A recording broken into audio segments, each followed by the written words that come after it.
Welcome to our channel. Friends, आज हम देखेंगे मृत्यु के बाद वसीयत कितने समय के लिए वैध होती है, यानी आफ्टर डेथ विल कितने समय के लिए वैलिड होती है। फ्रेंड्स, वीडियो अंत तक देखिए, लाइक कमेंट शेयर कीजिए और सब्सक्राइब करना न भूलिए। तो चलिए जानेंगे विल के बारे में। अब वसीयतकर्ता की चल और अचल दोनों संपत्तियों के बारे में, यानी मूवेबल और इमूवेबल प्रॉपर्टी के बारे में, उसकी मंशा की कानूनी घोषणा है। वसीयत का प्रवर्तन हमेशा वसीयतकर्ता की मृत्यु के बाद होता है, और यदि वसीयतकर्ता की संपत्ति उसकी मृत्यु से पहले बिखर जाती है तो उसका दस्तावेज को वसीयत के रूप में नहीं माना जाता है। क्या मृत्यु के बाद की वैधता को अदालत के समक्ष चुनौती दी जा सकती है, लेकिन एक निश्चित समय अवधि में, एक लिमिट में। इसलिए मृत्यु के बाद की वैधता काफी महत्वपूर्ण है। अब मृत्यु के बाद वसीयत की वैधता होगी या नहीं, ये हम जानेंगे आगे।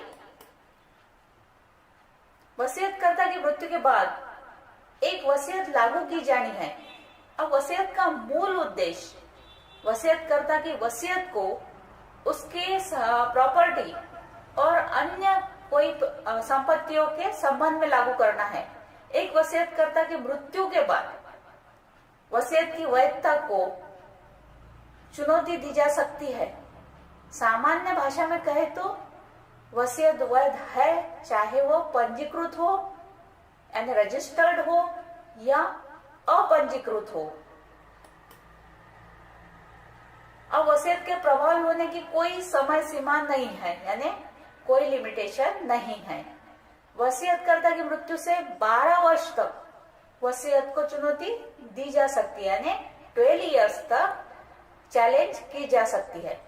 अब जमनादास बनाम नवीन ठकराल और अन्य मामले में सुप्रीम कोर्ट के अनुसार अगर कुछ कारण है कि कुछ पार्टियों को लंबे समय तक वसीयत का ज्ञान नहीं हो सकता है, तो सिविल जज द्वारा नेचुरल जस्टिस के रूप में 12 साल की सीमा को माफ किया जा सकता है, अन्यथा प्रभावित हो सकता है।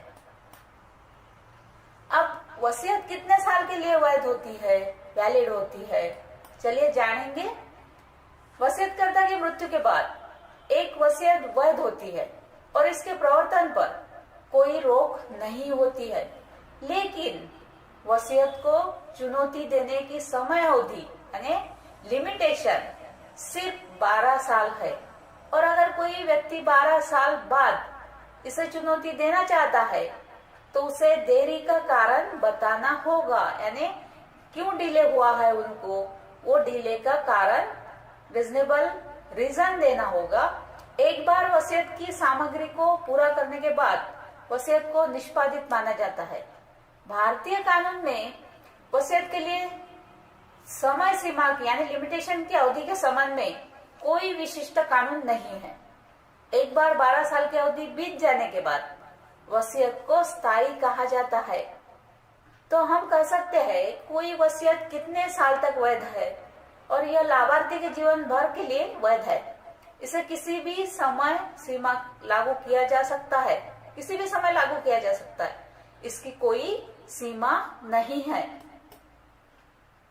अब वसीयतकर्ता की मृत्यु के बाद वसीयत कैसे काम करती है, चलिए जानेंगे। वसीयतकर्ता की मृत्यु के बाद एक वसीयत लागू की जाती है और वसीयत को लागू करने के लिए लाभार्थी को वसीयत के निष्पादन के लिए एक प्रोबेट यानी आदेश प्राप्त करने की आवश्यकता होती है। फिर आपको अदालत में यह साबित करना होगा कि वसीयत बनाने वाले व्यक्ति ने इसे पूर्ण सहमति से बनाया है और किसी तरह के दबाव में नहीं था। कानून की अदालत यानी वसीयत अपंजीकृत वसीयत के मामले में और जब संपत्ति किसी व्यक्ति को हस्तांतरित की जानी है यानी ट्रांसफर की जानी है, तो अदालत से यह प्रोबेट आवश्यक है। अब वसीयत के प्रवर्तन में किसी भी प्रकार की धोखाधड़ी या अन्य गलत फहमी से बचाव के लिए प्रोबेट आवश्यक है। प्रोबेट प्राप्त करने के लिए किसी व्यक्ति को वसीयत की प्रामाणिकता साबित करने की आवश्यकता होती है और इसे बिना किसी अनुचित प्रभाव के बनाया जाता है। इसके अलावा भारतीय उत्तराधिकार अधिनियम 1925 के तहत पंजीकृत वसीयत के मामले में प्रोबेट की कोई आवश्यकता नहीं है, क्योंकि वसीयत पहले से ही और यह ज्ञात और सिद्ध है कि यह व्यक्ति की अंतिम वसीयत है और इसमें किसी भी प्रकार की धोखाधड़ी का कोई प्रकार नहीं है। अब वसीयत, क्या वसीयत खत्म हो जाती है? चलिए जानेंगे। एक वसीयत केवल तभी समाप्त हो सकती है जब कोई नई वसीयत बनती है, न्यू वसीयत बनती है, न्यू विल बनता है या वसीयत करता इसे वापस ले लेता है। यदि कोई वसीयत अनुचित प्रभाव के तहत बनाई गई है या धोखाधड़ी के तहत बनाई है तो वसीयत भी समाप्त हो सकती है। ऐसे मामलों में एक वसीयत शून्य है और इसे समाप्त हो गया माना जाता है या बिल्कुल ही नहीं बनाया गया है। अन्यथा उचित कानूनों और प्रावधानों के अनुसार बनाई गई वसीयत समाप्त नहीं होती है, वह लीगली वैलिड होती है।